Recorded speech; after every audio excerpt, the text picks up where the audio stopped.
I just want to say thank you for everyone who has joined us today. I really appreciate Jason for taking the time to walk us through Active Classroom and all of the great resources that we have available that, for all of our students, both remotely now and also in the future. So really appreciate this time. Okay, awesome. Well, thank you guys again for joining us. So for you guys, Active Classroom, do we have any fourth and fifth grade teachers in here, or is everybody just 612?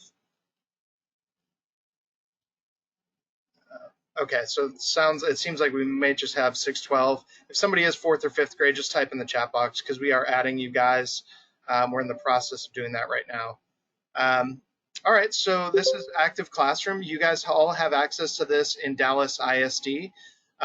If you are a support teacher, like your special ed, or maybe you're an instructional coach, you may not have an account. You can email me. I'm going to put my email right now, and actually I cannot put it in the chat box. Heather, could you type in my email? It's jason@socialstudies.com. I'm not sure why I can't type into the chat box now, but for some reason that function turned off. Yeah, jason@socialstudies.com.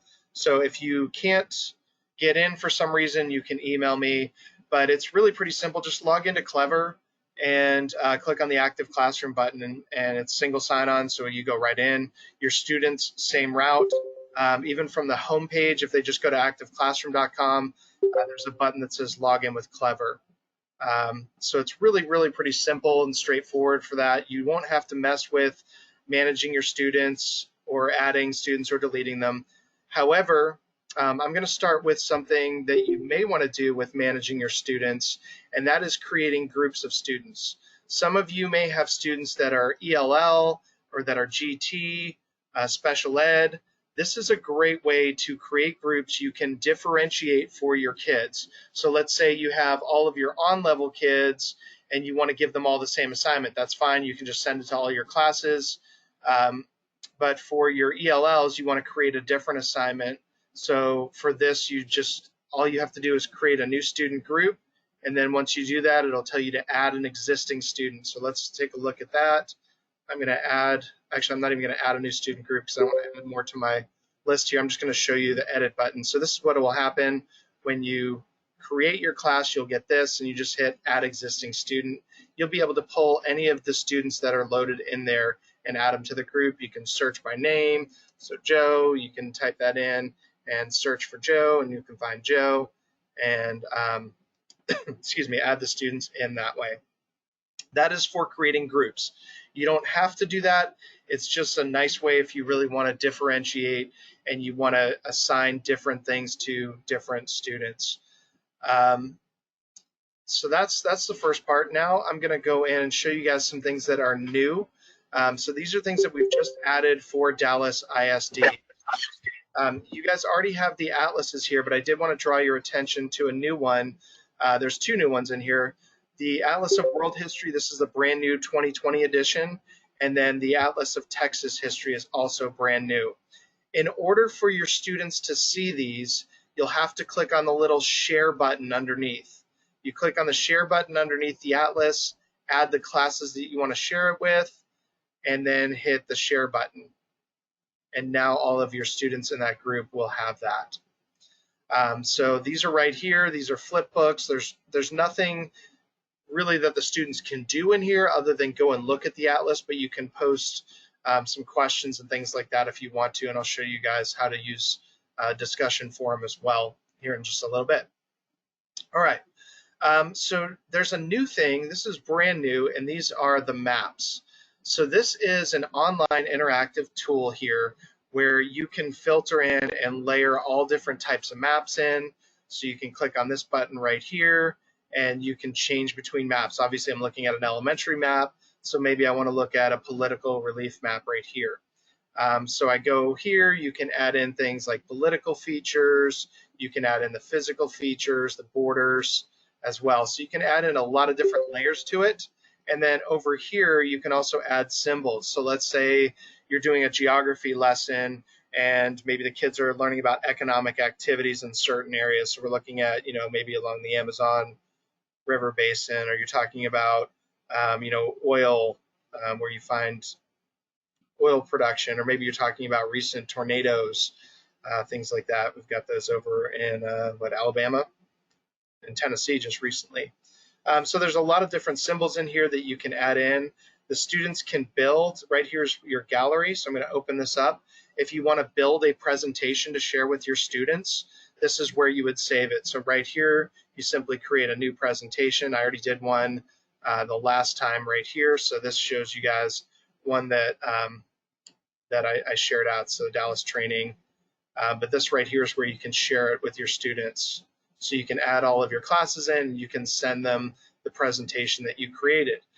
You can do really cool things like drop in push pins and add in videos, pictures, and text. So let's say you're getting your students to create a presentation on, you're doing a study on maybe a continent or a certain country.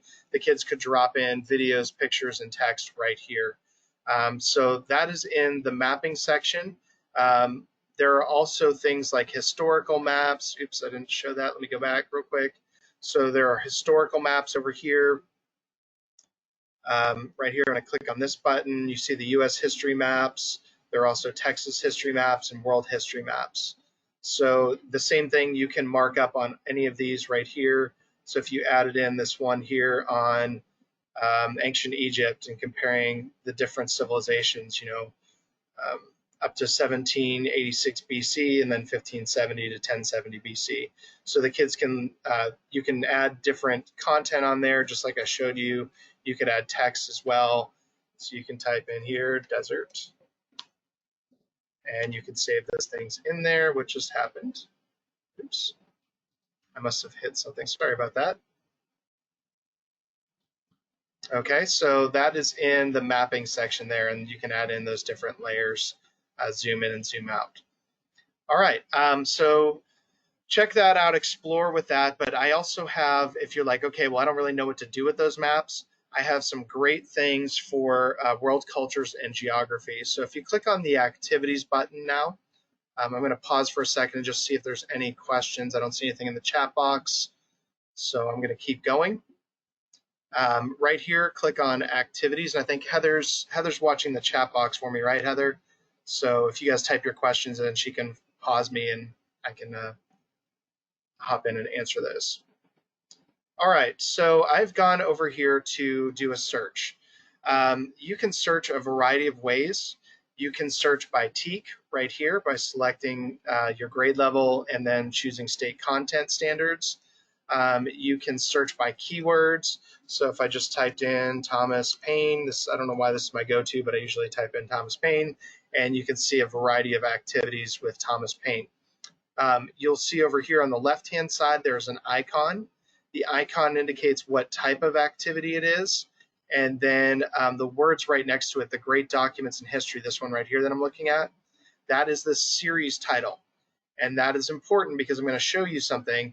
Let's say you get in here and you look at this Great Documents about Thomas Paine. And so it's going to give us some background information on common sense. It's going to give us the vocabulary. It's going to give us the document itself or an excerpt from that document.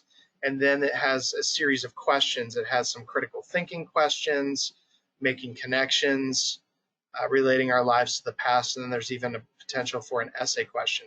So you're like, okay, I really like these. I'm going to use these again. So if you look right there and you say, okay, that was from Great Documents in U.S. History, and you want to find more like that, you simply come up here. You'll want to clear out your search bar, of course, and then click on the Advanced button.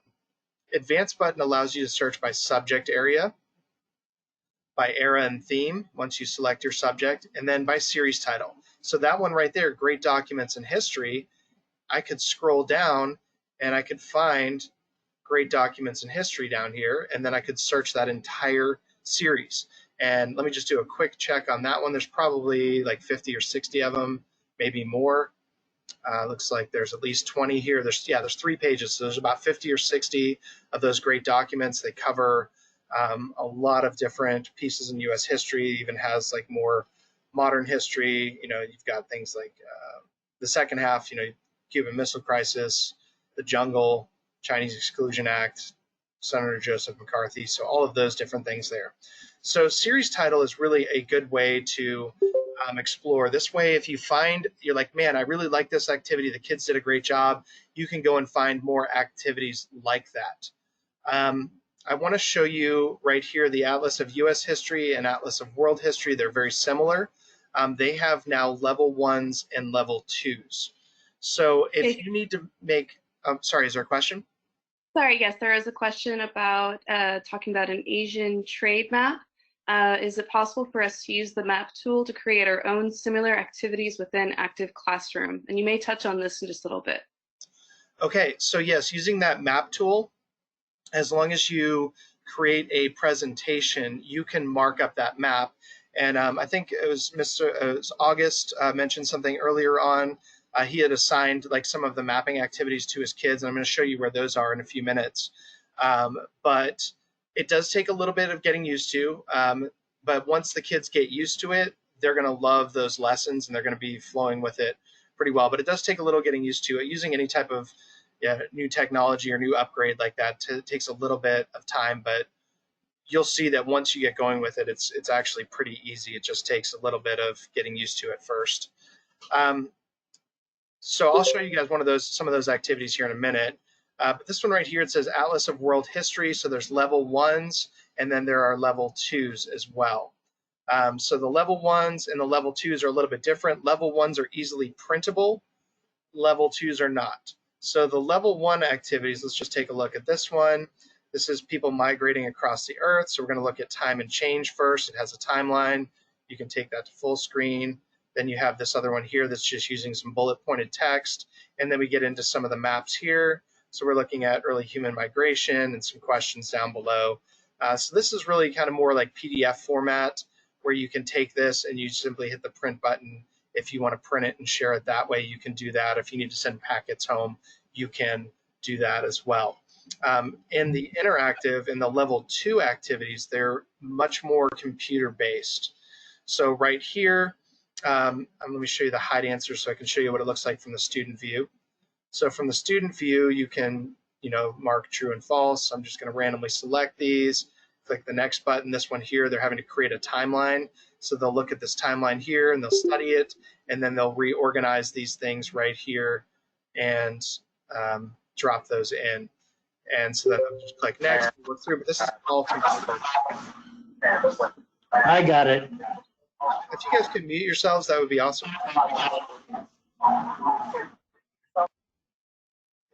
Let's see here. Yeah, looks like we got them muted. All right, it looks like we have another question pop up. I used the giant, oh, that was the same one, the Giants of Asian Trade map this week. Is it possible to use this map tool to create our own similar activities? Yes, okay. So yeah, we're gonna go through that in a minute. But right there, so when the students are done with that, they have a little turn-in button that they'll submit right here. All right, so we've looked at the World Atlas, or the Atlas of World History activities. The Atlas of U.S. History activities are very similar. There's also the Desk Atlas, which is rather new. The Desk Atlas, this is based on the 2018 edition of our Desk Atlas, so it's pretty current. And those are all interactive activities as well. They're more like those level 2 activities. And then we also have one called the World Atlas, which is down here, and those are those World Atlas activities. But now the question came up about those mapping. So these are brand new as well to the Dallas. We added them for you guys to explore and to try these out with your kids for the rest of the school year. The district is deciding whether or not they want to add these in as part of the license to give these to you. These are my favorites. I love the hands-on approach. To me, they did a fantastic job with creating these. So the way each unit, and this one could be adapted for 6th grade or for 9th grade, because a lot of this is fundamental geography skills. And yes, the Lexile level is not super high, but when you're talking about building skills, it could work in both 6th and 9th grade. And then there's also one for U.S. history that works well in both 8th and 11th, and then the mapping world history activities as well. So this uses that mapping tool that I showed you earlier, but these are pre-made, ready-built lessons. So right here, we take a look at this is the one for like geography and world cultures. You can see the units, the way they're set up. It starts with a close reading exercise. It's really short, and the kids are going to read a short reading passage, and then they're going to have to do some different strategies for attacking that reading, and it lays it out for them what they're supposed to do. Then you have your content here in the middle. So you've got all of these different mapping activities. You see it does start off with some of the physical geography, and then a lot of times it goes into the cultural geography as well. This one's dealing with world populations, but you'll see as we go through some of the other ones that there's more like culturally specific types of things. Then each unit concludes with quick writes. So there is a writing prompt for each one of these activities that you can find here in the quick writes. And it's just a short writing prompt. It gives them a prompt. They then respond in a 1 paragraph or 2 paragraph writing response. Then there's a quiz. This is, after the students have done all of the lessons in this unit, they would do the quiz. It's a 12 to 20 question quiz, and that will auto grade for you as well. And then you also have this mapping research project. So this one kind of gives kids a formula for, okay, this is how you're going to do the project. And then the kids have to go and do research on their own and add the content in. So that's that. Let's take a look at one of these. I'm just going to go down to one of my favorites here, this one on volcanoes. Or let's do major industries of Mexico. I like this one too. So this is going to show up in the teacher view. Your students will not see it like this. So this is just for the teachers. So you already have all of the answers in here. Notice how you can minimize the instructions. You can collapse those here, and you can take a look. This shows you what the answers should look like when they're done. And so it has some information here, and they're going to be adding these different symbols in as they go. So this is kind of what the student maps will look like. I don't necessarily grade these individually. You can if you want to, but more for this is practice doing those mapping. Instead, you might have the students do the quiz or do the quick write as a way to assess that. So you might grab that quick writing exercise back here, or you might do the quiz. But for this, let's take a look at what it looks like from the student view. So if you click on Hide Answers right here, now we are in the student view. And so if your students struggle with reading, they can actually have it read to them. So they can turn on this chat box right here. They can also highlight the text here and translate it into Spanish if they need it in Spanish, or I have it set to Arabic right now. So it'll read to them in Arabic. It'll read to them in Spanish as well. It'll translate into Burmese. I know you guys have a large Burmese and Vietnamese population as well in the Dallas area. So it will translate into those languages for you as well. So if you want it to read to them, you simply just click here on the little, and you just tap where you want it to read. Mexico shares the boundary with the United States. And so it'll read to them. They can adjust how quickly it's being read, the speed of it right here under adjusting speed. And this is where they also change their translations. So you can see the 30 or so different languages that they can translate to. All right, so the students, what they're going to do as they're working on this activity, they're going to follow the instructions here. So it talks Mexico shares a boundary. The two countries have important economic ties. In this lesson, you'll learn about the main industries. And so then it talks about this. So we're going to give it a title first. So I'm going to come up here at the top of my map, and I'm going to give it a title. And so down here in the little toolbox, this is where they have access to all of those tools. So you'll click here, and you'll say Major Industries of Mexico, and hit enter, and there it shows up. So then the kids will work through this lesson. There are little inserts as well, so it has additional maps inserted in it. All these little light greenish blue titles give the students more information. So as they work through it here, the leading oil producers graph, they will follow the instructions and read through and mark up the map. The little icons right here, these all live in the little emoji here, the little emoji world. So this is where the students will grab those different icons and drop them into the map. Obviously, you'll want to move to the right position first before you do that. So down here, kids will just have to drag it down, and then right here, so the kids will drop in those different pieces of information there. So that's how they work through it, and it's pretty straightforward. It's step by step. This is all procedural text. If they need to refer to the atlas, they simply click on this button right here, and the atlas opens in a new tab, and it should open up to the page that's dealing with that particular thing. So where it takes us right to Mexico here. And so they can look at those and they can toggle back and forth pretty easily between those. They finish reading through all of the instructions. This one's about, it looks like 20 sets of instructions, but you can see they're only about a paragraph or so each one. So this is where the students will work right there in the program. This is how they do it. And I'm going to jump back over to the activities now for a minute. So you have all of these are brand new under series title. So check those out. We have some other ones like mapping in the news. This is something that we're adding in. Some new ones. I think we have one on the coronavirus and one on mapping the United States, the U.S. and Iran, an uncertain future. So it's dealing with, kind of Iran in the news. So those are right there. You've got the mapping world history, mapping U.S. history. They're set up very similar to what we looked at with the mapping our world. And those are really all of the new types of activities in there. So the Atlas Level 2, the new Texas History Atlas, and the maps over here as well. So the question was brought up, how do we do a new assignment? So let's say you want to create something and you want to share it with your students. So right here under the gallery is where you want to start, and you'll select New Presentation. And so your question, let me look at your question again. Oh, it looks like we have a couple more questions in here. So the giants of Asian trade.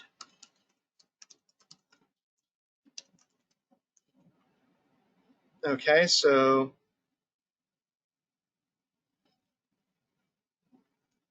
let's say you wanted to do something different. So you use that giants of Asian trade, and it's all scripted for you like that. You will not be able to put instructions in like they show you in those pre-created activities. That's really interesting that you brought that up, and I'm actually going to make a note about it.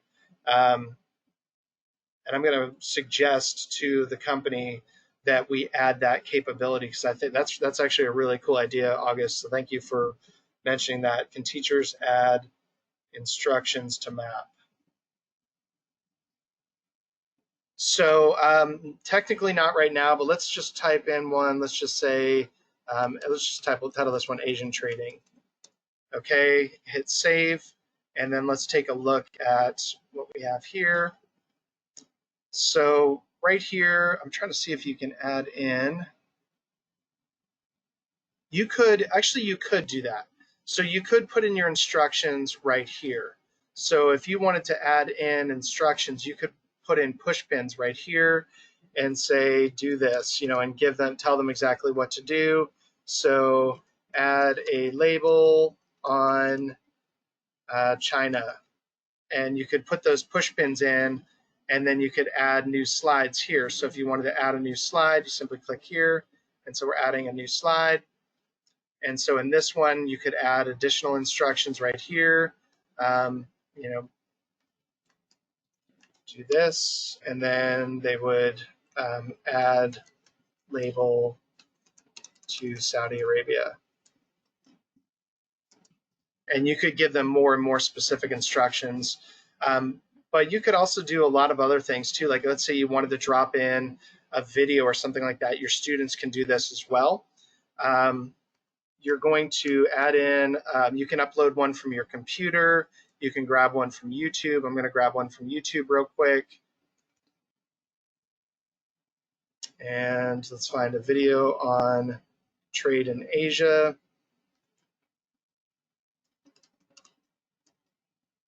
And so right here, I'm finding a video on trade in Asia. Let's just grab this one. And so all you have to do with this is grab the code from the top right there in the address bar. You copy, and then you go back to your map. Oops, it was over here. You go back to your map and click on the video and simply paste it right there and hit the save button. And now that video will live right there in your map. So you can see right here, whoops, the video should live. Uh-oh, maybe having some issues right now with my computer, but your video should pop up right here. Maybe that video may not be shareable. You do have to be careful with that sometimes. Let me try to share, see if it, no, try the embed code and see if that works. I don't think they changed how to do this. While you're doing that, question that August has is, will every student get their own version of the presentation to edit, like in the activities? Say that one more time. August's new question asks, will every student get their own version of the presentation to edit, like in the activities? Yes. So when you share it with them, let me go back here. I'm just going to cancel that one out. I'm not sure why that just happened. All right. So right here, if you go to the sharing button, you want to share this out now with your students. Right here, you click on the share button, and you can add your classes, and so they'll get a copy of this. Let me send this to my first. I've actually not done this before in this program yet. Since this is so new. So I just shared it with my students. Let's look and see what it looks like from the student perspective. I didn't even think about trying to do this. All right, so you go and students open up the maps here, and they should be able to see in their gallery shared presentations right there. And so they can click on this one and open it up, and there we go. So the student can see the presentation. Doesn't look like they can actually edit that. That's interesting. I thought you could edit this. No, apparently you cannot edit this right now from the student perspective. I apologize for that. That's new to me there. Looks like you can just share these more in like a presentation type of mode. But you could give the kids an example, this is what you want to do, and then the students could create their own map by going here and going to create a presentation. So you could give the students the instructions, and then right here the students could create their own new presentation, do it, and submit it to you. So that might be a better way to do that. Does that solve or answer your question? Take a look here. Yeah, will every student get their own version of the presentation to edit? Yeah, so I just answered that. Apparently not, but you could give them the instructions there, and you could show them a sample that way with that presentation and share it out to them. I'll make a note to find out to see if we can students edit map presentation. Okay, so I've got a note in there to ask those to see if that's something that we can add in there. I know with our old platform, you used to be able to do that share, and then the students could edit. So I'm sure it's something that we're either working on or developing. I know that we wanted to bring in all of the capabilities that we had on the previous platform, and it was just a little bit more clunky and harder to use. So we wanted to make it more simple, and I think that's something that will probably come further on. All right. So now I'm going to go back here to my teacher page real quick. I know there are some teachers on here that were talking about they don't use DBQs. I can't remember, FRQs. Is that what it was? FRQ, I think is what it was called. Yeah, that's what I was talking about. Okay. Free response questions. Yeah. Free response questions. Okay. So yeah, some of the skills obviously are going to be the same, but this one right here, the DBQ writing program, it does have a lot of those same strategies that you have in the free response. Like right here, evaluating evidence and primary source documents. So it focuses on the skills rather than a practice DBQ writing. So this one has evaluating primary source documents. This one's analyzing those documents. Then the next one is looking at the question. So looking at a DBQ or FRQ type of question, analyzing the question. So it talks about it gives the students some backgrounds here, and then it has the documents that they'll use for this one. And then exercise 1 is questioning the documents. And so you can see here it has a few different documents, and then it has some statements down here where the students answer about about the document. So this would be a little bit higher level, more for your AP, pre-AP types of students in here. Then exercise 2 is questioning those documents and looking at types of DBQs and then choosing those as well. So the question format, where the kids are going to answer, really look at the question, and it's showing them, are they assess the validity of the statement, compare and contrast, explain why or explain to what extent, and describe the changes. So there are just some different examples, and it focuses on those specific skills. So developing a thesis statement, this one's kind of neat too, where they go and, choosing a thesis statement. So they're going to look at some documents and then they're going to have to decide, how do you choose the 2 best thesis statements of the 5 listed here. So that's like kind of helping them look at examples of what's a good thesis statement look like and then why. So that'll help them with, kind of creating and building those types of thesis statements when they're writing those responses. So this one, again, focuses on skills. It's got 8 parts to it. We already looked at the first 4. Then you've got planning the essay structure, so outline, writing a paragraph, linking supporting paragraphs, and writing a strong conclusion. So it really walks them through how to do that. Again, these can all be found over here in the series title. If I find an activity that I'm like, man, I really like this activity, I want to do more of these with my kids, again, this is where you would go to do that. Kind of scrolling through here, I just wanted to definitely cover some of those new things. The histories, mysteries, the kids can complete these at home. So let's say you're doing this one here on the Black Death. In the student view, let me assign it for you guys so you guys can see how to assign this to your students.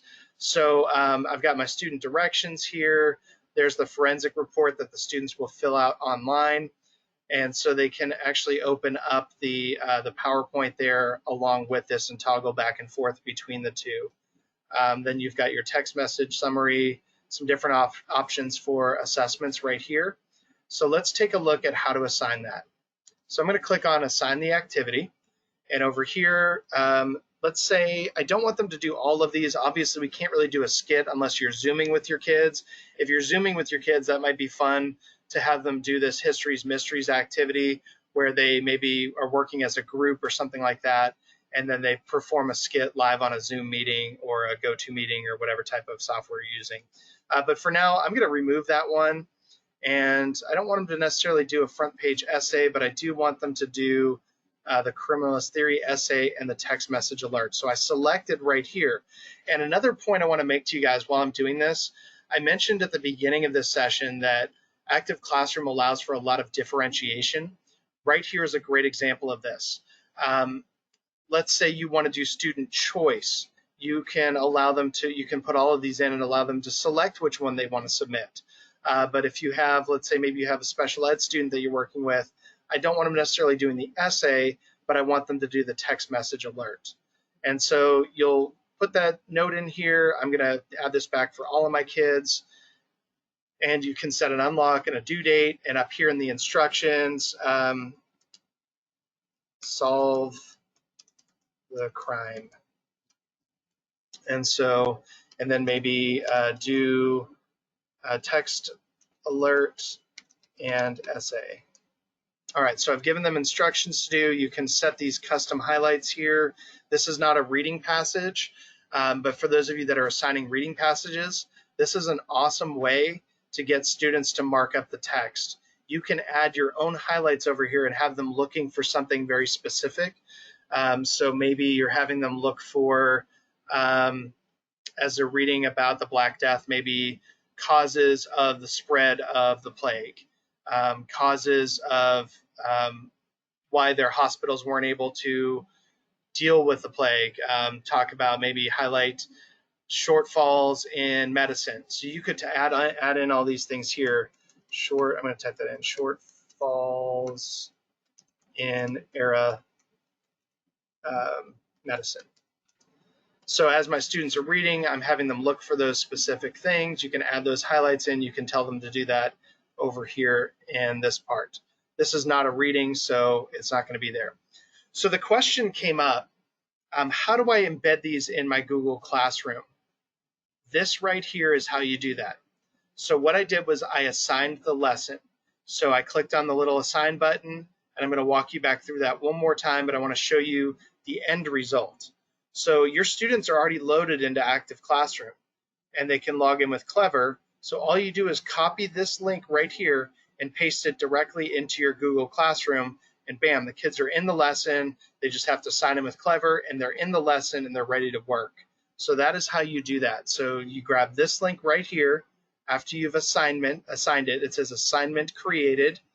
Right here, a direct link. So you copy and paste that into Google Classroom. I'm going to pause there to make sure that there are no questions. Does anybody have a question about how to grab that link and put it into Google Classroom? You can type in the chat box, or you can unmute yourself if you'd like.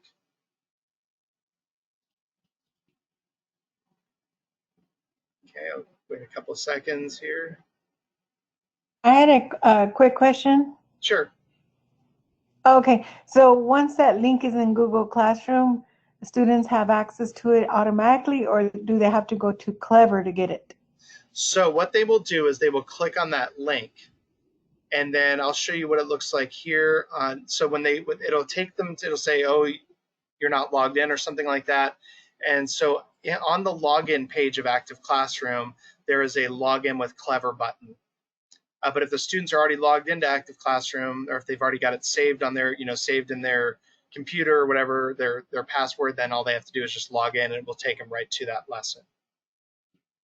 So I'll show you what that looks like here in just a second after I walk everybody through how to assign again.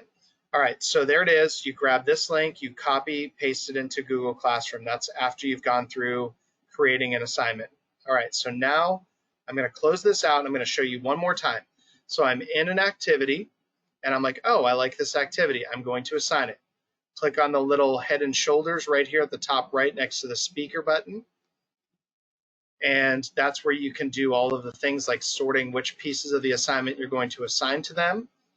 And then you can set your due date, your unlock date, you assign it to your class, give instructions, and then when you hit that save assignment button, that's when it generates that link that you drop into Google Classroom. All right, so now the question came up. What if my students, they click on that link and it takes them to this part right here? Uh-oh, how do I get in? They can click on log in with Clever right here. Or if they already have their information saved, they can just log in here. So if they log in with Clever, they'll have to use their Dallas ISD credentials to get in, and then it will take them right to that specific assignment. I did not copy and paste to do that, but that's what it would do.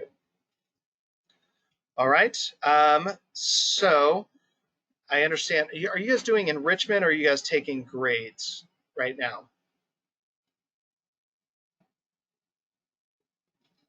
Grades. Okay, so let me walk you guys over then to the grade book real quick, and then I'm going to show you the next thing I'm going to do is like hosting discussion boards and doing some different things like that. I'll show you some discussion boards that I created where you can actually have like live chats with students. They can go in, they can type, you can type in questions, and they can respond back. You can add in images, videos, text, things like that. So let's take a look at the assignments and grades. All right, over here, this is where you can launch and look at assignments. So this is where you can look and see students where they have annotated, highlighted, and all those things. Or you can also do the grade function right here. So I'm going to click on the grade button, and student has not turned in the assignment yet. So right here, you'd be able to filter between all of your students, and the student has not turned it in yet. Let me go back and see if I can find one where I already submitted it. I think this one. Yep. Okay, this one I did. All right, so right here, I can see which students have turned in the assignment. So look at that. It gives you a little green box that says turned in. So that tells you which students have turned it in. And then down below is where you can score them. So right here, I'm just going to say, okay, you got that one right. You got this one right. Half credit on this one. This one was wrong. This one was half credit. Correct, half credit. And so you can just go through and it gives you the expected answer and it gives you the question over there as well. So you simply just grade this like that and you add in all of those. And like I said, if it's multiple choice or true and false, it will auto grade for you. So right there, I'm just about done. I'm going to do wrong, half correct, and wrong in that last one. So now if you look at the top, there it is. I've already got my score, 71%. You, the teacher, still have the ability to edit this score. And so you can change this to whatever you want it to be, and you can give the students feedback about the entire assignment or feedback on individual questions if you choose to do so. And that's pretty much it. I mean, it's pretty straightforward in that. It saves your work as you go. So when I go back to manage assignments, I can then go and look at this one here, and it should have saved my work. So I click on the grade, and I can see that, yes, the student has a 71. And I can toggle between all of my students to do that. So let's say you want to export this to your gradebook, right? So you want to export this out. Let's see, is this, that's the link. Hold on a second. So from the gradebook up here, you'll click on gradebook. And then right here, this allows you to export data. You can just do specific ones. So I'm just going to do histories, mysteries. Okay, I'm going to search for just those. And there are the 3 histories mysteries that I've assigned. And when you click on the export data, this is going to give you you can open it in an Excel sheet. And so I'm going to open in an Excel sheet. And then you can just export this way. It's right here. It's going to pull up this. And right there, it'll have all of your grades in there for all of your students. You can do it. You can filter it class by class. A lot of different things like that here. So if you wanted to just do specific classes, you could just do specific classes as well. So I'm just going to do first period, and I only have the 1 assignment. So that's how you can export it. All right, do we have another question down there? Grades, okay. John, did I answer all your questions on grading? All right. Now I was going to show you, okay, good. I was going to show you the discussion forum. All right, so I'm going to go in as my student again real quick so I can show you one that I did this morning. So I was working with another district, and we did this lesson right here on the Texas Interactive Mapping Activities, Republic of Texas. And so I'm going to go into this activity and show you guys here. The student has already completed most of the assignment, or they've marked up some of it. No, they actually, I guess they haven't. But up here, the student can go to the discussion forum. So you see at the top, there's the instructions. They can read the instructions again from the teacher. They can attach a file. They can turn on the text-to-speech function, or they can go to this assignment forum. It says you're going to switch out. Click OK. And here is the one we did on the Texas Revolution. So the teacher right here, Jason, posted this picture, and it says, why was Sam Houston laying down? What different expressions do you notice on the Texans' faces? And so then the student replied back here, he was laying down because he was injured. The Texans looked mad. And then we did right here, I kind of enlarged some of the photos. So you can add those in here as a teacher. So now I'm going to go back real quick to the teacher view to show you how you manage those discussion forums. All right, so I have all my assignments assigned out. So let's go to that Black Death one that we just had. And so right here, this one, if you click on the discussion forum, it will take you to all of your assignments and all of your discussions. So I'm going to open up this one right here. I have not posted anything yet. And so here it is. It's a general discussion. I can edit this one. And I'm going to title this General Discussion Mystery Solved. And so I'm going to retitle that one. And so now when I go back here, it says Mystery Solved. And if you click on this, it will take you in. It allows you to post. So right here, I can post in this, and maybe I can ask a question, or I can post a picture. You can put a link to a video here, a lot of different things. So I'm going to say, so who committed the crime? And then, why do you think that happened? And so then my students, if I give them notes and tell them to go to the discussion forum, my students can then reply right here in the discussion forum. And you can moderate that. As a teacher, you can delete any comments right there by going into the discussion forum, and you can delete the comments if a student posts something, inappropriate or something like that. And you'll get notifications whenever students do post things. So you'll see somebody's posted a new reply or something like that. All right, let's see. It looks like, do we have another question? Can we enter as a student ourselves, test to see what we're doing? If you want to add your own student, you can.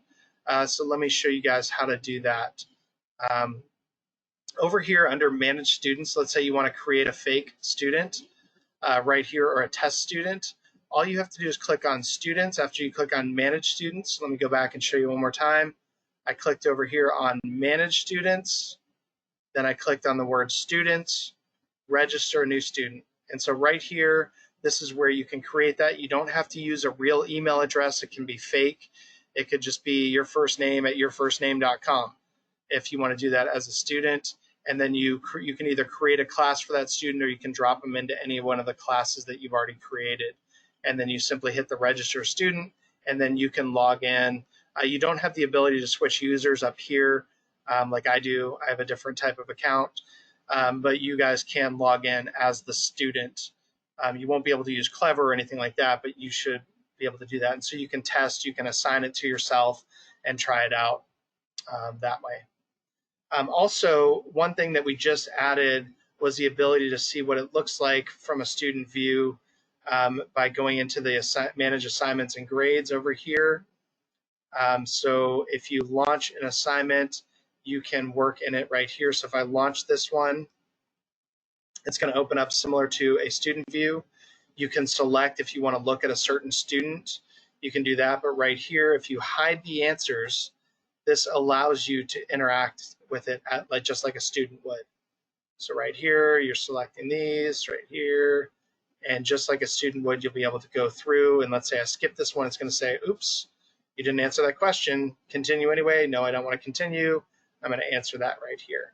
So this allows you to see what it's like as a student and how they can do that. This one right here, you are dragging and dropping, doing all of those things here.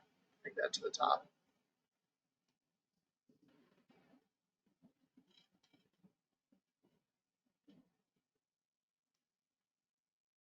So that's how you can do that as a student view. All right, so I think I've covered pretty much everything that I really wanted to cover in the functionality and things like that. So does anybody want some help with maybe finding a topic or finding activities for your subject area? If you would like that, just type it into the chat box or unmute yourself if you'd like. And tell me what are some things that you would like to see. I'd be more than happy to help you guys find some things here. Oh, and I just noticed, hi Irene, how are you? I just saw you were in there. I think, did you get my message, my email last week? I'm not sure if my emails are getting through to you. I know you had posted and asked some questions. I didn't see if you had gotten it or not, but. All right, does anybody want any help on anything specific? I'm not seeing any questions. So I'm going to come over here real quick and just direct you to some of my favorites. So if anybody has a question, Heather, if you could monitor the chat box in case a question pops up, because I had to minimize that portion there. So if somebody does post something, let me know. Okay. All right, so some of my favorites, obviously I really like these Atlas activities here. The backwards planning PowerPoints are pretty massive, so be careful with those. When you assign those out, you might want to only tell kids, I want you to do slides 1 through 30, and we're going to do a discussion on some of the questions. And you can take those discussions, because there are discussions about every 12 slides, and you can take those discussion questions and put them in your discussion forum to be able to host those online discussions, or you could even save them for your Zoom meeting, and you could, are you guys using Google Meetup, or are you guys using Zoom or Teams?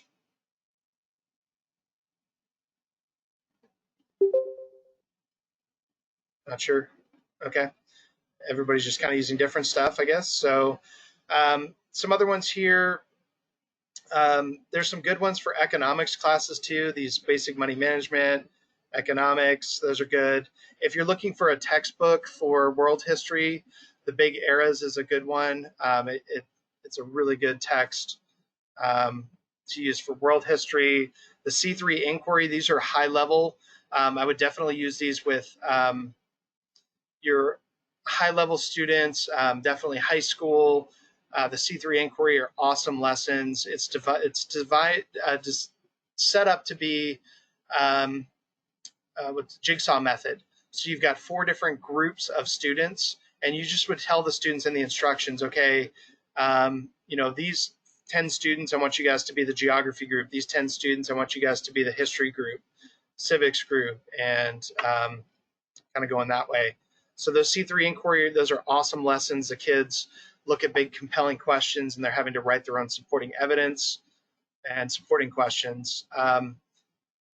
Colonial Williamsburg field trips, those are great videos, and there's some fun little activities that you can do with your students on there as well. Conquering close reading, that's great for giving to your students that struggle with reading passages. Current events, those are awesome. Those are constantly updating. We get new ones all the time. Debating the documents, this is a great type of primary source analysis.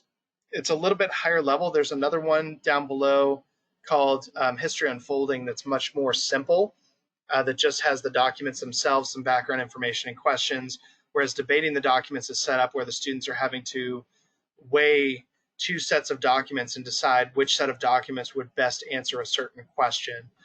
Really good high-level types of activities. Desk Atlas activities, I love these. I know some people really like those document-based assessments. Everyday Life, those are really good readings. Exploring History, these ones are really good for like low-level students. There's some great videos here. The focus on world history, those are also low-level if you have struggling readers. Framework for Democracy, these are great short videos. Freedom, this is the textbook for U.S. history. It's a great text as well. It looks at studies American history through the lens of like your common people. And then, of course, you've got your fundamentals of economics, psychology, sociology, Historian's Apprentice. This is going to be your pre-AP students or your AP students. It's real high level there. History's Mysteries. I wish we would add more of these. I really like these. History Tunes. These are fun songs where the kids have questions that go along. It gives them the lyrics. It gives them the song. They listen to the song and answer the questions. History Unfolding is that primary source one that I was telling you guys about. Of course, for geography, you've got how to analyze maps. Oh, I know the question came up about readings for world culture. So let me go and show you guys those ones. Going through today, Issues Today, these are good ones for world geography classes. Really good activities on that one. Key Decisions, those are great short activities for U.S. history. And of course, all the new mapping activities that I showed you guys are great. Material World, Hungry Planet, those are great for world cultures and geography. Personal Finance, there's your PFL course. The guy's really corny and funny, the guy that does the videos for those, but there's some good like practice writing a budget, doing different things like that. Then the Power Basics right here, this is what I wanted to guide you towards for readings. So you'll notice that it has different countries in here. So you can search by country. This one here is based on Africa. This is part 1 and part 2. And so these are case studies on different countries. And so you can assign just the specific countries if you want to, but it has readings here. This one's on Egypt, on Libya, and it's all written at about the 800 Lexile level. So this is all about 4th grade reading level. And then there are some activities that go along with this down here as well. So you've got this one here on Jeremiah, John Rawlings, and then there's a quiz that goes along with these as well. And that's something that gets auto-graded. So that should be the Power Basics are readings For geography, world cultures, U.S. history, world history, that are at, and they're actually designed for ELL. You'll see the vocabulary embedded with each one of those. But there's a bunch of these Power Basics. Yeah, there's 8 pages worth of readings from Power Basics. So that is a really good one. You should be able to find content that matches what you need there. Another one, I'm going to scroll back down here. Another one, since you brought it up, August, in the beginning, regional government and economics. These ones are pretty attainable readings as well. They're a little bit higher reading level, but you've got regional government and economics for Africa, Australia, Europe, Latin America, and Canada, Southeast Asia, Southwest Asia. And so if you take a look at these are not real high level readings. So these should be really good for your 6th grade students here. And my computer is deciding to slow down on this network. There we go, it's loading in. And so regional government and economics, it starts out with a map. Forms of government here, it goes into the different types of government, basic types of economic systems, and then it has the case studies on individual countries right here. So we've got one here on Israel, reading that focuses on Israel, one that focuses on Saudi Arabia, and then it has a compare and contrast. And so this is a writing where they're having to give written responses here, explain why oil is more favored as an energy source than alternative energies. So those are under regional government and economics. Those are written at a level that your 6th grade students should be able to attack. Just kind of going through again, looking to see if there's anything else. Short texts in history, those ones are really good, low level. There's actually 2 different levels for those. There's a level 1 and a level 2. The low level ones are pretty good for your struggling students. I think those are mostly U.S. history. I think there's a few for world history as well. Story path, those are lower level as well. They're set up a little bit differently, but you might find some really good slide sets in there that you can use. And then the storyteller's history, these are for U.S. history. These are all by Steve Shankin, and they are funny readings that are written at a pretty low Lexile level for, I think the 3 topics he covers is the American Revolution, the Civil War, and westward expansion. So they're great readings on that. He's very funny. The kids tend to like those.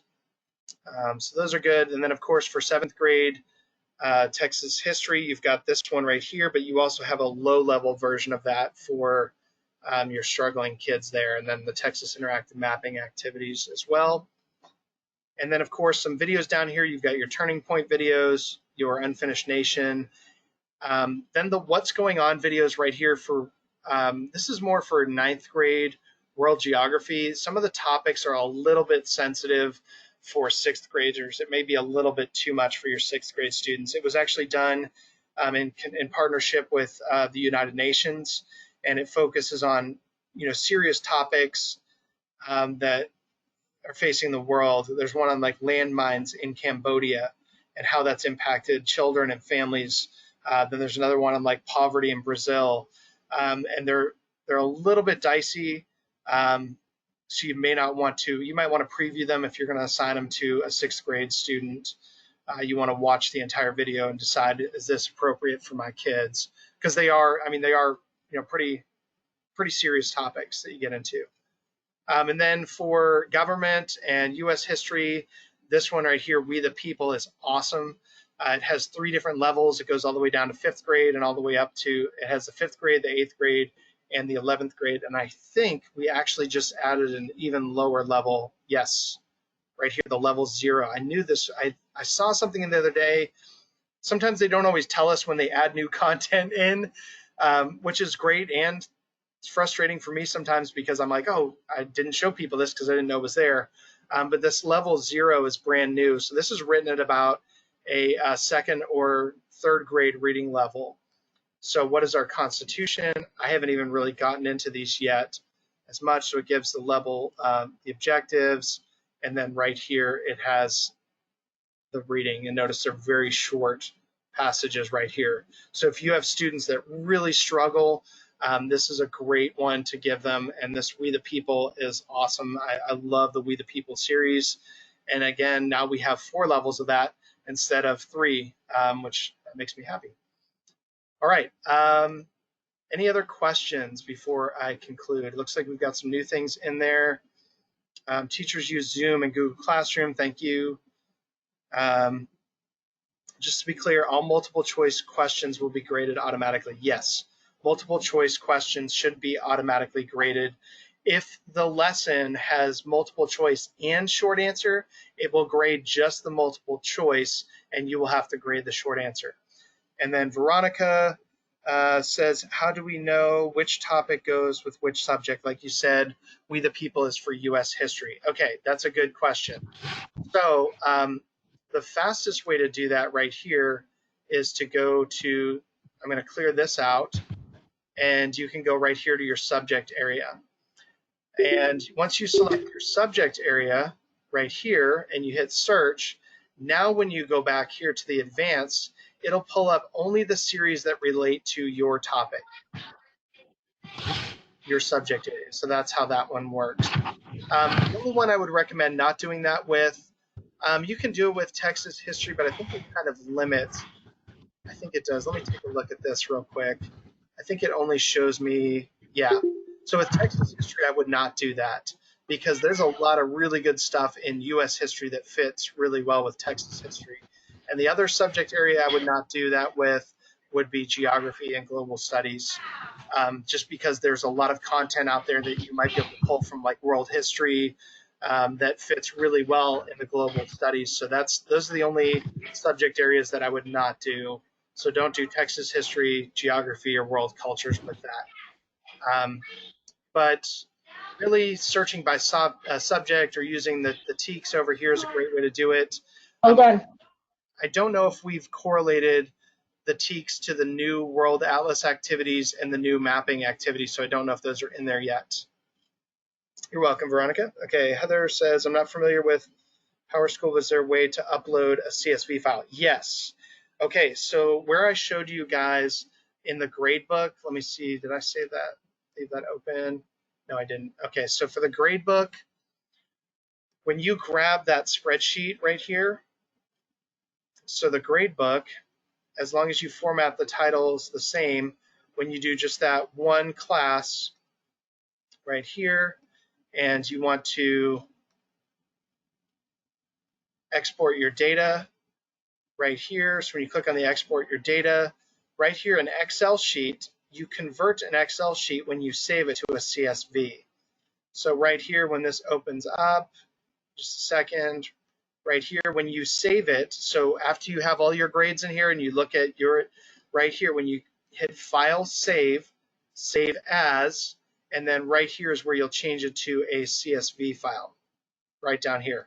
So save it as a CSV file, you'll hit Save, and right there it's saved as a CSV file now, so you can upload that CSV file to your PowerSchool.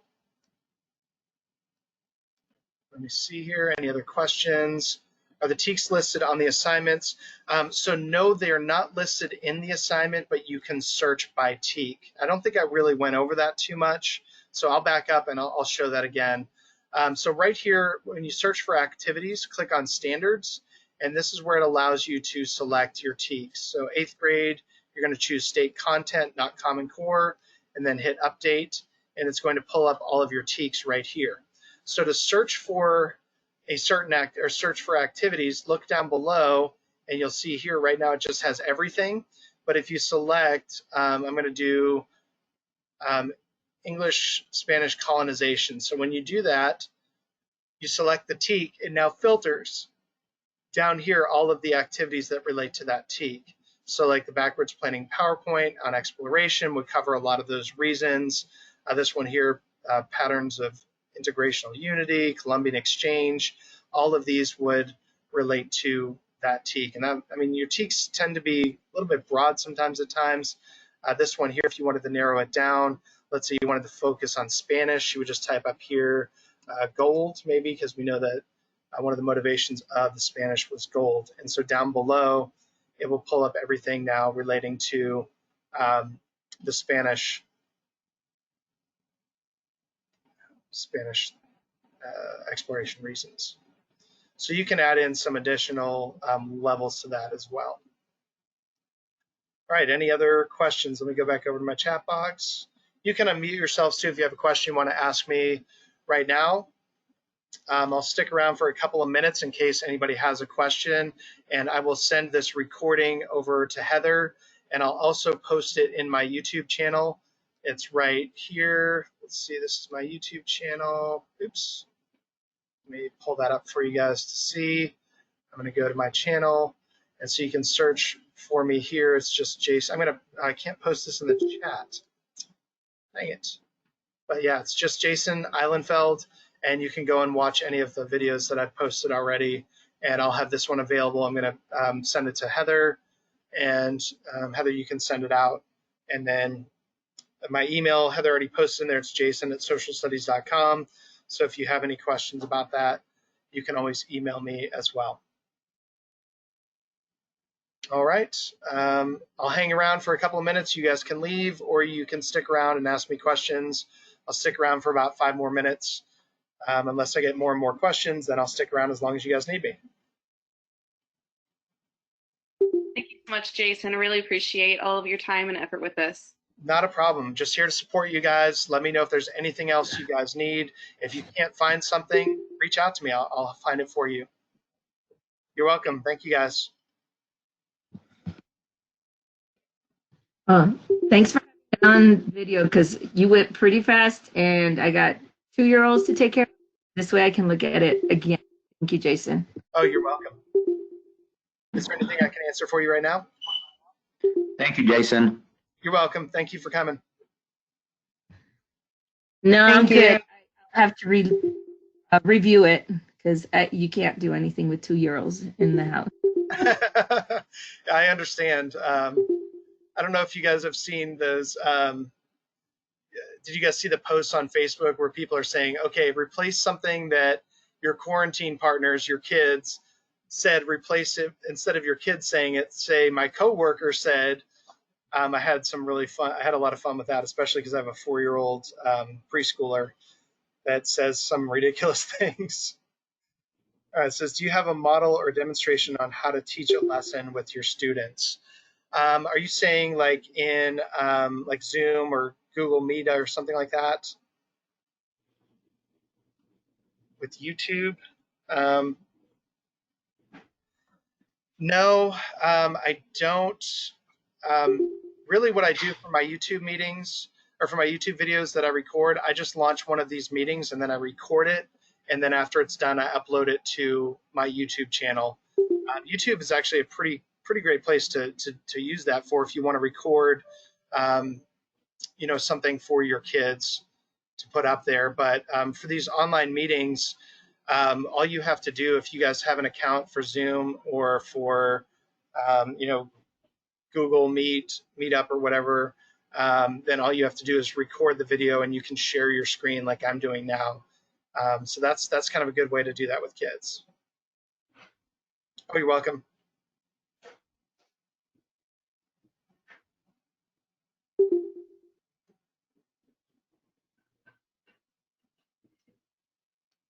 Okay, thank you so much for sharing knowledge. Not a problem. Hopefully that, I'm glad that it's less intimidating. Thank you.